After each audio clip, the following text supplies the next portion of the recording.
Today on Sports World from the Michigan International Speedway, it's the Michigan 125. 1 year ago, this man, Johnny Rutherford, drove to victory in the Michigan 200 USAC race.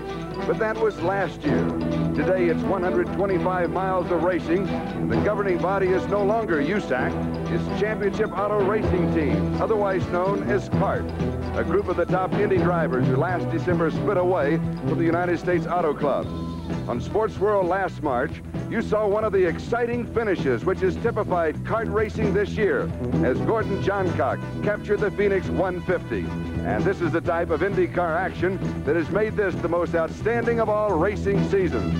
Today on Sports World, Johnny Rutherford will defend his title against three-time Indy champion Al Unser, his brother and two-time Indy champion Bobby Unser, the Phoenix champion Gordon Johncock, two-time national driving champion Tom Sneva, the hardest charger of them all, Danny Ungaius, and this year's Indianapolis 500 champion Rick Mears. Today's Sports World is nestled in the beautiful farmlands. We're just 70 miles from Detroit as we're back at the Michigan International Speedway for the Michigan 125 on this beautiful 2-mile oval, one of the finest racing facilities in the world. And now we are ready for those famous words. Gentlemen, start your engines. The magic moment as the top IndyCar drivers in the world are here today. Bobby Unser, who has captured the pole position, qualifying at 203.879 miles per hour. And joining him on the first row, his brother Al, also in the 200-mile-per-hour club. Gordon Johncock, the 1973 Indianapolis champion. This year's Indy champion, Rick Mears. The man they call the Hurricane Hawaiian, Danny Ungaius. The defending champion, but he's back in the fifth row, Johnny Rutherford. And Tom Sneva, who's normally on the pole, today in his backup car due to an accident yesterday, he will be starting at the back of the pack. We'll be watching his progress. Also on Sports World today, an event we've all been looking forward to. And for that story, let's go to Sam Nover in Denver, Colorado. This is Charlie Jones along with Paul Page. And Paul, we're midway in the first season of IndyCar racing. It has been an exciting season, and I believe we've had more close finishes this year than I can remember in the past several seasons. So at this point, how do you assess the first year of kart racing? Well, Charlie, just under a year ago, this organization, CART, didn't exist at all. In fact, it never intended really to run the races. And then they found that they wanted to merchandise championship racing in a different way. One that might be happier for the fans. One that might create better racing. They've done just that. They've put together their organization in cooperation with the Sports Car Club of America. That helps SCCA. They now have the prestige of these great Indianapolis champions. They have put together good races. They have been close races, and I expect we're going to have one this afternoon. The race, 125 miles, and in a sprint of this distance, the key could well be in the pits. Let's join our man there, Gary Gerald. Gary? Well, you've hit it right on the head, Charlie. That is one of the key elements. The fact today, it is a sprint, 125 miles on a racetrack where we've seen speeds in excess of 200 miles per hour. There's no opportunity to lay back today and see what develops. It's going to be a flat-out charge to the checker. Some of the crew chiefs have said they may gamble. They may try to go the distance, depending on race conditions, on just one stop. Most likely, we'll see 2 stops, but quick work in the pits is going to be the key to determining the winner of the Michigan 125. Back upstairs, Charlie. Here is the field for the Michigan 125. Row 1, number 12 is Bobby Unser. Number 2 is Al Unser. In row number 2, number 20, Gordon Johncock. Number 40, Wally Dallenbach. Row number 3, number 9 is Rick Mears. 25 is Danny Ungaius. Row 4, 36, Mike Mosley. 7, Steve Krisiloff. Row 5, Tom Backley, and number 4, the defending champion, Johnny Rutherford. Row 6, Lee Kunzman, and number 10, Pancho Carter. And here is the rest of the field, with the note once again, starting in the back of the pack, is Tom Sneva. Paul Page. Tom Sneva is, of course, starting back there because he elected to. He is in a car that he says is much better than the primary car that he crashed yesterday during the qualifications. So if that car is better, we should expect Tom Sneva to move up very rapidly. Now, the difference in qualifying time, although he had one qualifying lap in his other car before he put it in the wall in turn 4 yesterday, the qualifying time between his other car and the 6 or 7 drivers in front of him is about 24 miles an hour, so he could make an early move. We'll be watching for it. The green flag is out, and it is Bobby Unser and Al Unser going high with him as Bobby holds the lead going into turn 1. Johnny Rutherford tries to make a quick move, and Sneva already has moved up 4 places now, 5, 6, 7 places. Tom Sneva with the move very early in the race. But Bobby Unser, Charlie, is dropping back rather rapidly. There might be something wrong with that machine because Al Unser was able to pull away, and we're watching Bobby drop further back in the field. Coming through turn 3, now to turn 4, and that will be Gordon Johncock that now has the lead. He started in the number 3 spot. It is Johncock and then Al Unser. And Tom Sneva continues to work his way up. Obviously, Tom Sneva's car is handling very well for him. Already he has gone around 5 other cars and begun to string his way up through the field. He'll have to do that carefully, though. This is a very fast track, and traffic ahead of him is fast and heavy. As you mentioned, he feels that this car is actually handling better than the other car. I was surprised to hear him say that he actually liked the backup car more. Mike Mosley is running 3rd in car number 36. Bobby Unser has dropped back to 4th in car 12, and Rick Mears in car number 9 is running 5th. This is a 63-lap race. Whatever was wrong with Bobby's car on the start, he seems to have cured the problem now, as both Bobby and Mike Mosley have begun now to close on the leaders. You can see Al Unser, Gordon Johncock, and Mike Mosley running 1, 2, and 3. But there goes Johncock trying the inside of Unser. He gets it done. Now Mosley close up on the back of Unser's machine. And you saw, of course, on Sports World early this year, Gordon Johncock in the win at the Phoenix 150. Bobby Unser making his move now is running 3rd underneath his brother Al, and on turn 1 could take 2nd place as Al gets a little squirrely but cuts him off, and Al Unser is running 2nd in car number 2 with Johncock leading and Bobby Unser now challenging underneath. Charlie, we mentioned on how close this racing has been all year long. There's an example right there. That is first place. I don't think you want to call any one of those cars as first at the moment. There are actually 4 that could take the lead at any second in this competition. We might point out that if there is not a yellow, many of the drivers feel they can make it on 1 pit stop. That's going to stretch it right to the absolute limit of these fuel tanks, but the computation at 1.8 miles to gallon, which is what they're looking for, then they might be able to make it on 1 pit stop if the race doesn't run too hard. Here is Tom Sneva, starting at the back of the pack, continuing to work his way up as he wants to challenge the leaders very early. Down the back straight, which is about the length of 5 football fields. In fact, Johnny Rutherford told me he was checking out the length of the back straight. He now has a World War II Mustang. He wanted to land it on the back straight. He said, I didn't think there was quite enough room. I suspect Johnny better pay attention to driving the race car right now. Bobby Unser has moved into the lead on the backstretch and is beginning now to pull away from his brother Al. That bright yellow machine of Al Unser's, both of the leaders, in fact, are ground effects cars, Charlie. They are cars that the design of them actually suck the race car down onto the racing surface. That helps them in the corners. It makes them go around the corners that much faster. And Bobby Unser is doing that right now, though you can see that Al Unser is back some distance, and the race is beginning to string out just a bit. We're 6 laps in the race with Bobby Unser in car number 12 leading. His brother Al Unser in car number 2 is running 2nd. Gordon Johncock, who has been in and out of the lead a couple of times in car number 20, is running 3rd. Mike Mosley in car number 36 is running 4th. And Rick Mears in car number 9 is running 5th. And now, let's go to Mile High Stadium in Denver, Colorado. Sneva moves up, but here is Sam Nober. Racing at the Michigan International Speedway, the Michigan 125. Bobby Unser is still leading Al Unser, but right now the battle is between Gordon Johncock and Rick Mears. Johncock in car number 20, Rick Mears in car number 9 as they battle for the 3rd position.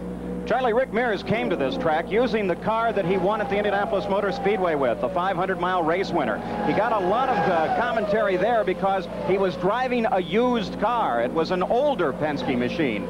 Yesterday, he had problems with that car, switched over to the new ground effects car. That's what he's driving right now, but he does not prefer this race car. Nor do we, because the other has the red hood on it, and you can pick it out. I went down yesterday and threatened the crew chief, Jim McGee. I said, if you run that car, let's take a can of spray paint and paint a big, bright X on it so we can tell it from the other cars up on the television cameras. And Rick Mears, of course, drives all kinds of auto racing. Recently, he won the off-road racing championship in the Los Angeles Coliseum, and when the off-road racing went up the peristyle in through the stands, made a U-turn, and came back down to the peristyle in. Rick is a remarkably versatile young racing driver, and I say young, he is the third youngest man in history, second only to Troy Ruttman and A.J. Foyt, to win the Indianapolis 500. He's 27 years old, from Bakersfield, California. He races everything that goes fast. At one time or another, it seems that he's tried everything on four wheels, and I might add, Charlie, he also seems to win in everything that he climbs into. The yellow is out. Got a car in the fourth turn, appears to be the reason for the yellow, slowing down. There's no incident on the racetrack that I can see. Spike Gilhousen has slowed down, and the yellow flag is out. The first yellow that we have had, and Gaius comes into the pits. Many of the drivers feel an early pit stop under the yellow will depend upon what the leaders do. They are waiting to see if the brothers Unser will pit. If they pit, you could see a trail of other drivers coming into the pits. Gaius very quickly is in and out. Bobby Unser and Al Unser running 1-2 as Gaius comes out of the pits. This should be a little bit early in the race. Only 11 laps gone for a pit stop. The fuel tank should still be about half full in those race cars. But apparently everyone is deciding this is a good time to go in and get your fuel. Now let's go down to the pits. Here's Gary.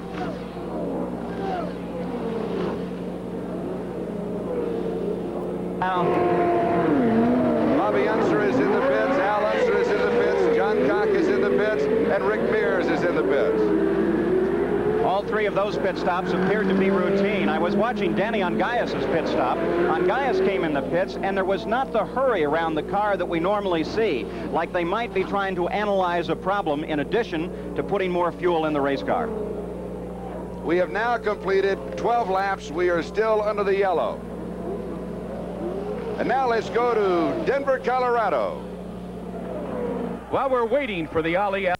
While we're still under the yellow, let's go back in time. We mentioned that Tom Sneva started 23rd at the back of the pack. And let's see how he worked his way up through the first 13 laps. He reached 11th place before we hit the yellow. And this is Tom Sneva at work. Tom working his way very cautiously, coming down on the inside, and he has to watch each of the cars very carefully. Of course, these drivers all know one another very, very well. You can see he slid down on the inside of the race course. He decides to stay there, moves his car alongside, then finally past John Mailer's machine. But this is very, very hazardous work. Those cars are running much slower than he is capable of, and he has to be very gentle on the throttle. Tom Sneva has been the driving champion the last 2 years. He has always, as we mentioned earlier, qualified either on the pole or in the first row, it seems. But he has had a problem winning races. He has only won 3 IndyCar races in his career. He has certainly had some of the best equipment. There are some people that say that he is much too cautious on the racetrack, that he does not like to run wheel-to-wheel with someone. But as you can see there, he's sure running wheel-to-wheel in traffic, moving his way up through this field. And then on the 13th lap, when he was in 11th place, from 23rd to 11th place, under the yellow, Tom Sneva, along with several others, came into the pits. And this is what happened to Sneva in the pits. Fire on the machine. Apparently a fuel line would be my guess, Charlie, though we can tell much better down in the pits. You can see that they're working at the rear of the engine, apparently some kind of fire. And because we don't see flame, I assume that it's a fuel fire. These cars are fueled with methyl alcohol, methanol they call it, and that burns with no flame apparent at all. It's very dangerous in that regard. The crew members can't see it until they actually feel the heat. They're working under the rear of the race car, and apparently it's a serious problem. Let's get a report from the pits. Here's Gary Gerald. Gary? Tom, we're standing by here. Certainly an anxious moment for you. Do you have any idea what happened?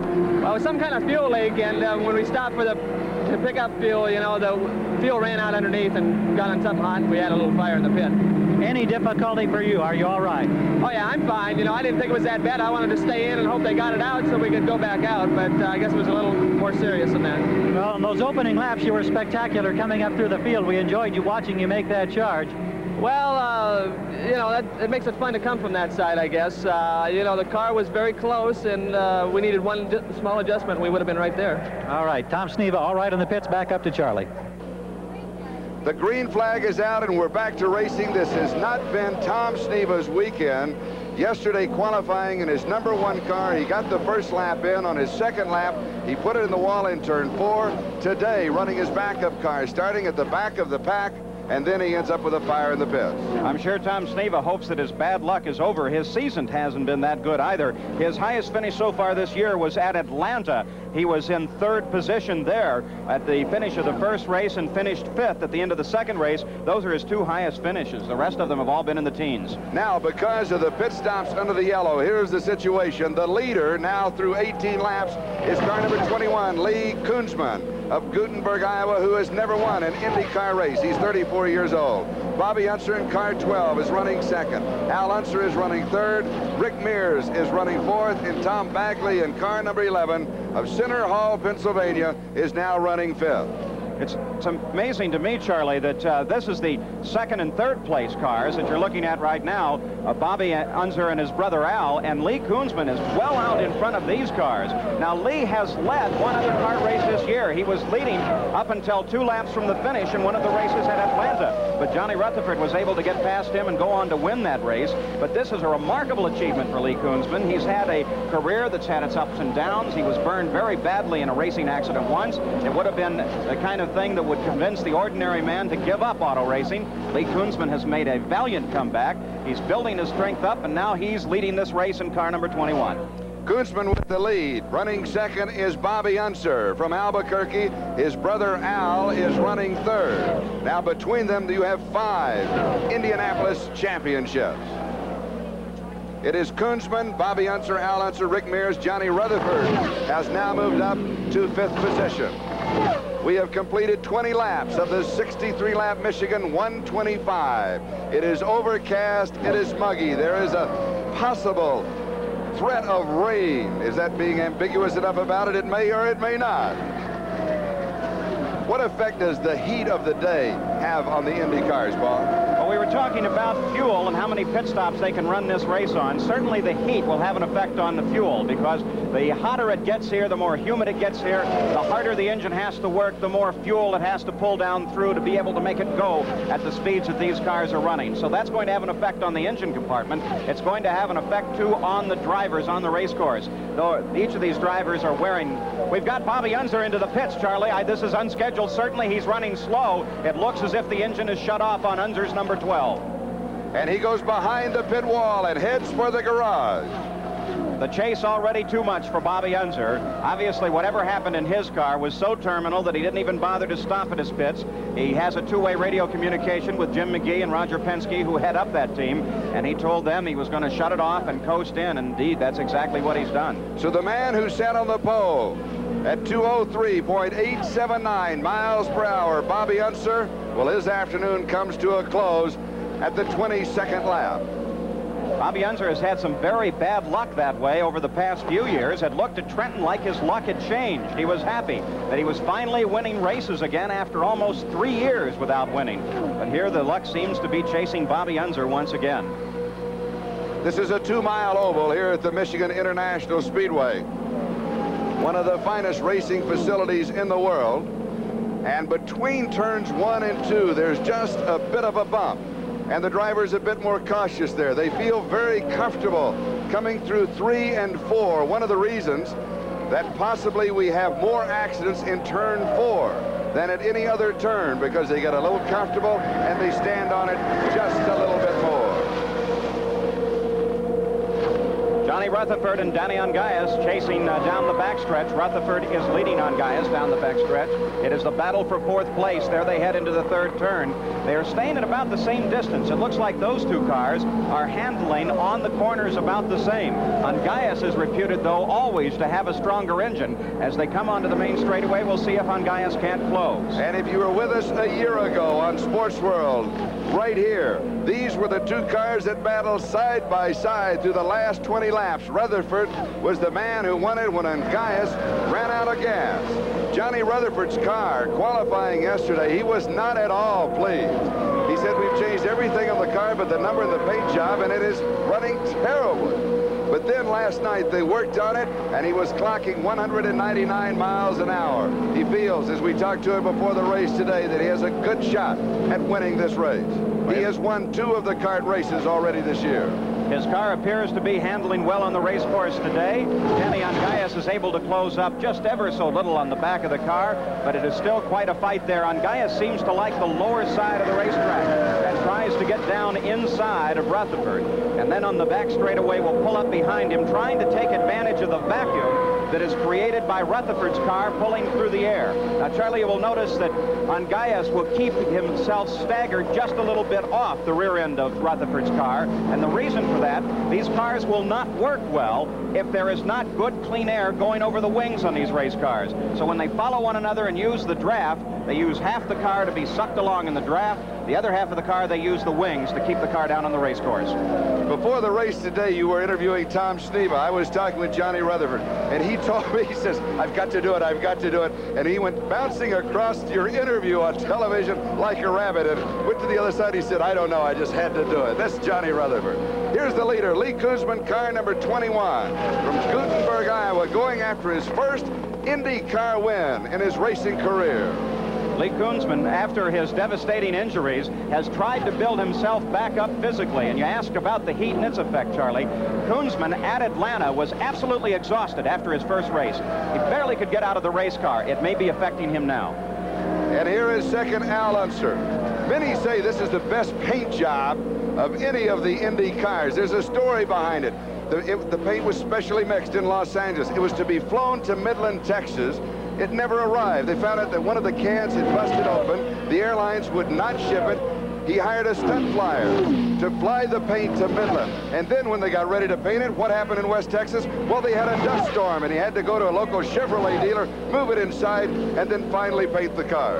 Al Unser running in the second position right now, and that bright yellow number 2 is now closing ever so slightly on the leader, Lee Koosman. So with 28 laps complete, Lee Koosman leading Al Unser, and Rick Mears is third. We've got trouble on Ungaius. Ungaius has spun, brought her down to the fence. I don't think he touched anything. See if the car will restart. The crews are on their way. Ungaius will probably try and let it roll down to the bottom of the racetrack, get it up out of the fast traffic. See if he is still under power. He is under power. What a remarkable achievement. Ungaius loses control of the race car, spins it. Here's the replay. Now watch Ungaius's car, the car on the right of the screen, black number 25. Running smoothly at this point. Coming up on a slower car, chasing Rutherford. Starts to drop low. What possibly could have started that spin for Ungaius? The back end begins to track. It gets loose. He corrects it, gets control of it, then loses it again, slides up to the fence. Oh, what a moment for Danny. His heart had to stop a couple of times there. Doesn't look like he touched the fence, Charlie. Excellent driving by Danny Ungaius. The rear wing completely intact. They're going to have to change the tires. When you slide that far, it certainly is going to flat spot him. What a remarkable driving accomplishment by Danny Ungaius. We're under the yellow. We'll be back to more racing later, but right now, Sports World goes back to Denver, Colorado for the exhibition bout between Muhammad Ali and Lyle Alzado right after this. Brooklyn, Michigan.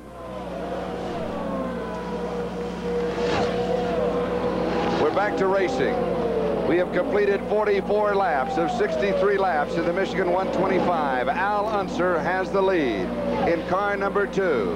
He is being chased by Rick Mears, and Mears now has gone into the pits. Rick Mears into the pits. We'll watch the stop and see if it comes off routine. They are only working on the fuel side of the race car. If he takes on fuel here, he should be able to go to the finish. That's all they do with a race car. Fuel only. A little hesitation out of the pits, but Rick Mears is rolling again. He can run to the finish now, Charlie.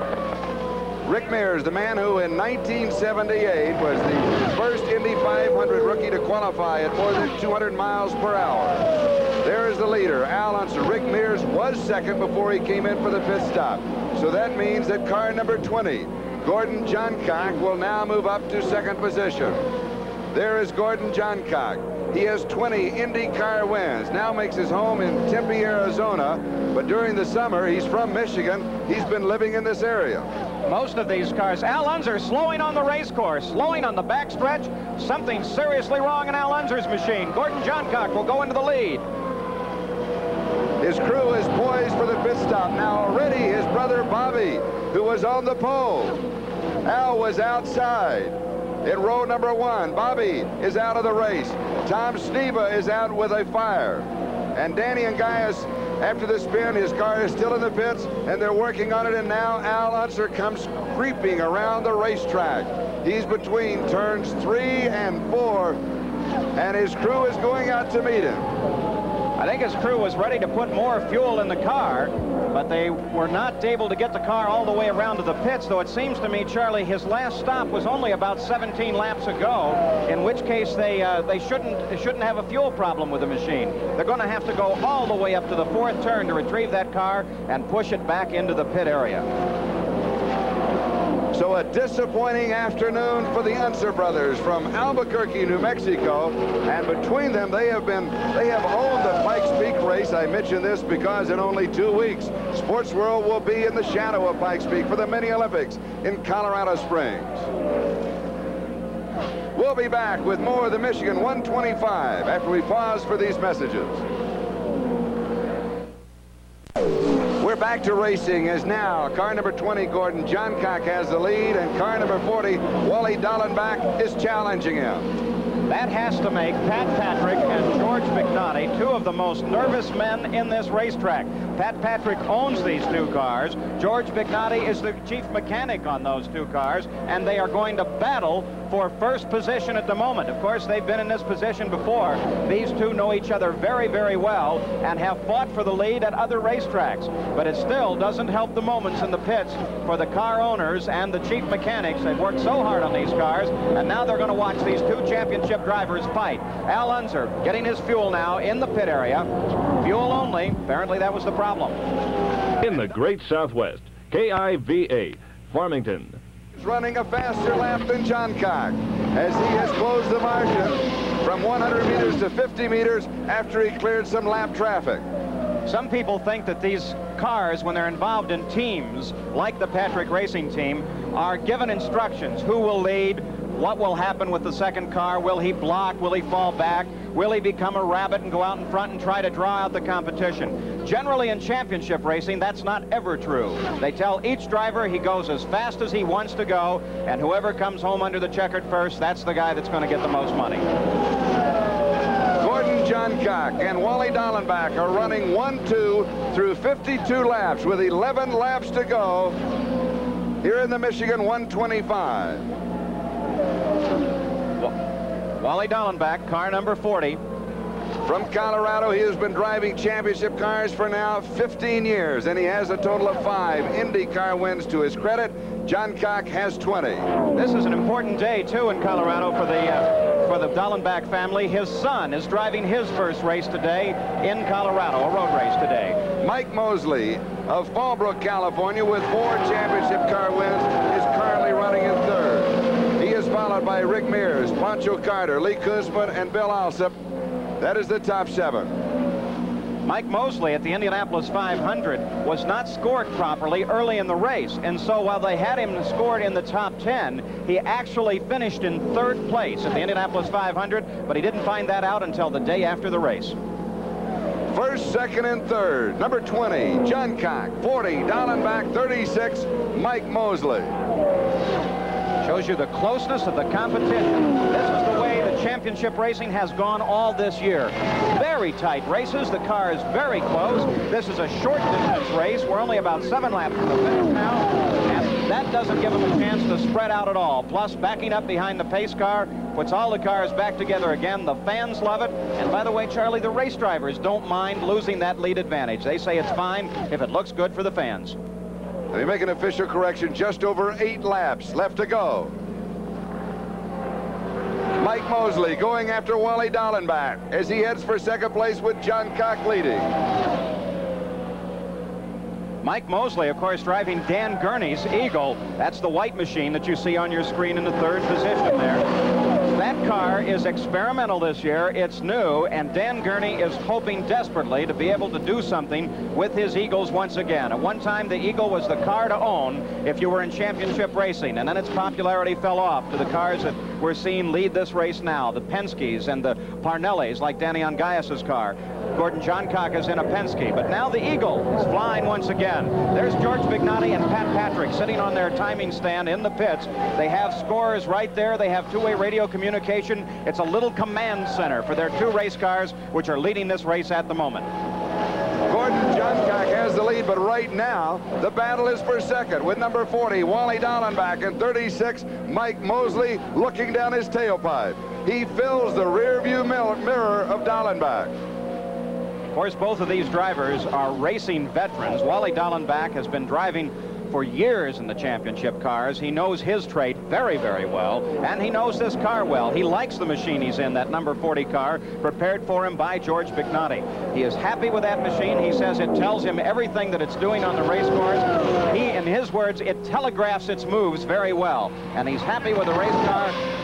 On the other hand, this is a new car for Mike Mosley, and he has to learn a great deal about it, but it's quite a driving job that Mosley is doing now as he is catching up to Wally Dallenbach. So with 6 laps to go, Gordon Johncock has a comfortable margin. He is in first place.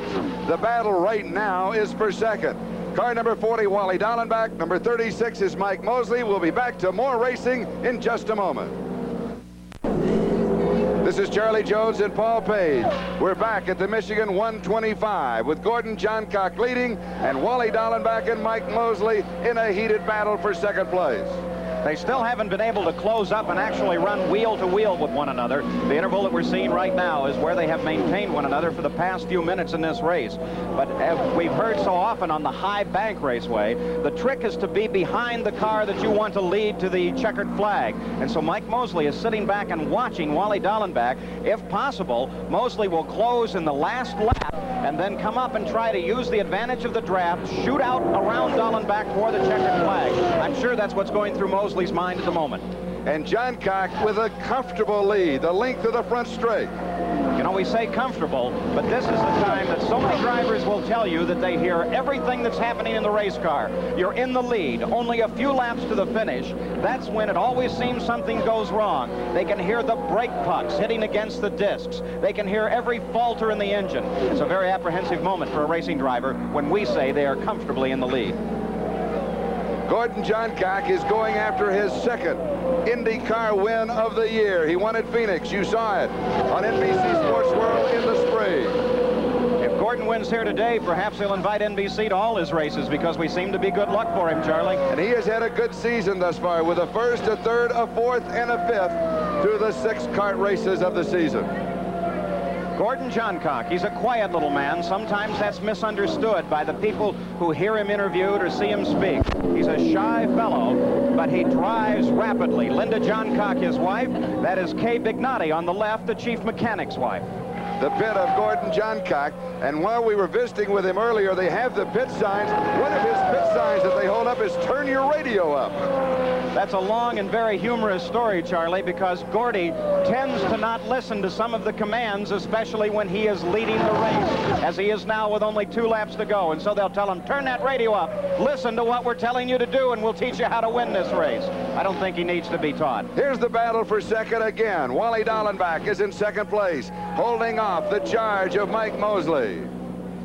And the leader, Gordon Johncock, who in 1973 won the Indianapolis 500. In 76 was the national driving champion. And the battle for second. Dallenbach slows down as Gordon Johncock takes the white flag. Something wrong in Dallenbach's machine. Mike Mosley moves into second place. There comes Dallenbach. He receives the white flag now. But Mike Mosley was able to move around Dallenbach when Dallenbach slowed on the racetrack. It might be fuel. Dallenbach's engine might be faltering. Here is the leader, Gordon Johncock, out of turn 3, going into turn 4. And he looks for the checkered flag. The crowd on its feet to greet Gordon Johncock. And there it is, the second win of the season for Johncock. Here comes Mike Mosley. Mosley finishes second. Pancho Carter is a lap down. Coming by. And Dallenbach trying to get some more fuel, wiggling the car on the race course, trying to shake more fuel down into the race car. That should show Johnny Rutherford finishing in third position. We pick up right now, this is unofficial, with Johncock, of course, winning it, Mike Mosley second, but because of the problems of Dallenbach, Rick Mears finished third and Dallenbach finished fourth. That, of course, is all unofficial. And we'll be back with the winner of the Michigan 125, but first, let's go to Denver, Dick Schaap and Sam Nover. But that's not all for the Michigan International Speedway. Another exciting kart race, and that's really been their signature of IndyCar racing this year. They'll be running again at Watkins Glen. That is on August the 5th. And then on August the 12th, the kart race at Trenton. And that race will be carried the following weekend on NBC's Sports World. But right now, let's join the most excited man in Michigan. Let's go down to Victory Lane. Jubilation is always in the pits. Gordon Johncock. Gordy, very quickly, I know you love this racetrack. Between here and Phoenix, you just seem to be king.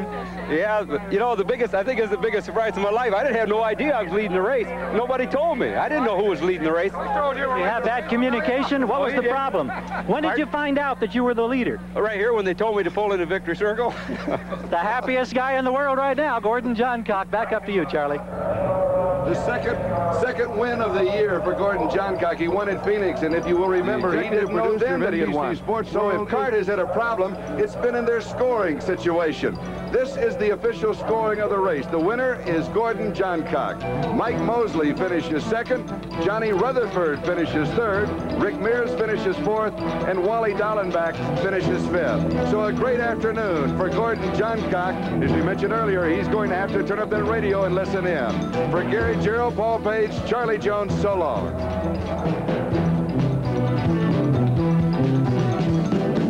Executive producer of NBC Sports World is Don Omeyer. Coordinating producer, Linda Johnson. Auto Racing produced by Terry Ewert. Directed by Don Omeyer. Boxing produced by Jim Cross. Directed by John Gonzalez. Coordinating director, Bob Levy. Technical directors, Walter Dress Jr., Sal Magida. Associate directors, Matt McCarthy, Vern Meyer, and Jim Marcioni.